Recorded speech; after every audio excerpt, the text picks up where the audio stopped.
சிவகங்கையில் mini bus படியில் பயணம் செய்த +2 மாணவர் விபத்தில் உயிரிழந்த நிலையில் சம்பவம் தொடர்பான அதிர்ச்சி அளிக்கும் சிசிடிவி காட்சிகள் வெளியாகியுள்ளன.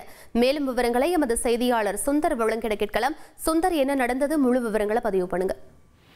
சிவகங்கையில் மினி பஸ்ஸில் படியில் பயணம் செய்த மாணவன் +2 மாணவன் உயிரிழந்திருக்காரு. மற்றொரு மாணவன் ஒரு படுகாயமடைந்திருக்காரு. சிவகங்கை அருகே ஏனாபுரம் கிராமத்தை சேர்ந்தவர் தான் சந்தோஷ். இவர் சிவகங்கை மன்னர் மேல்நிலை பள்ளியில பாத்தீங்கன்னா +2 மாணவர் படிச்சுட்டு இருக்காரு.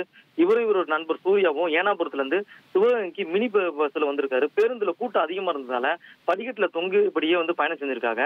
பேருந்து சிவகங்கை பேருந்தினுடைய அருகே ஆதம் பள்ளிவாசல் வரும்போது முன்னே பாத்தீங்கன்னா தனியார் பள்ளி வாகனத்தை முந்தி செல்ல முயன்ற போது ஓட்டுநரோட கவனக்குறைவால இரு பஸ்ஸுகளும் பக்கவாட்டுல மோதிக்கிட்டேன். இந்த படியில் பயணம் செய்த சந்தோஷ் இடுப்பில் பலத்த காயமடைஞ்சு மருத்துவமனைக்கு கொண்டு செல்லுவதிலேயே பரிதாபமா உயிரிழந்தாரு. இவரது நண்பர் சூர்யா இடது காலில் முறிவு ஏற்பட்டு சிவகங்கை அரசு மருத்துவக் கல்லூரி மருத்துவமனையில சிகிச்சைக்காக அனுமதிக்கப்பட்டிருக்காரு. இவ்விபத்து குறித்து சிவகங்கை நகர் காவல் நிலையம் வழக்கு பதிவு செய்து விசாரணை மேற்கொண்டு வராங்க. பள்ளி நேரங்களில் போதுமான பேருந்துகள் இயக்காததும் ஓட்டுநரோட அஜாக்கிரதை இந்த விபத்துகள் காரணமா இருக்குன்னு சொல்லி சமூக ஆர்வலர்கள் குற்றச்சாட்டு வந்த நிலையில தற்போது அந்த பகுதியில் இந்த சிசிடிவி காட்சிகள்ல அதிர்ச்சிகரமான வீடியோ பதிவாயிருக்கு. 2 பஸ்ஸுகளும் ஒன்றோடு ஒன்று நேர் மோதிக்கூடிய அதிர்ச்சி வீடியோ நம்ம பார்க்க முடியுது. விவரங்களுக்கு நன்றி சுந்தர். இனி செல்லும் இடமெல்லாம் செய்தி.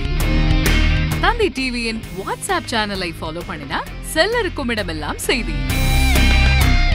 இதோ QR கோட் இப்பவே ஸ்கேன் பண்ணுங்க, ஃபாலோ பண்ணுங்க.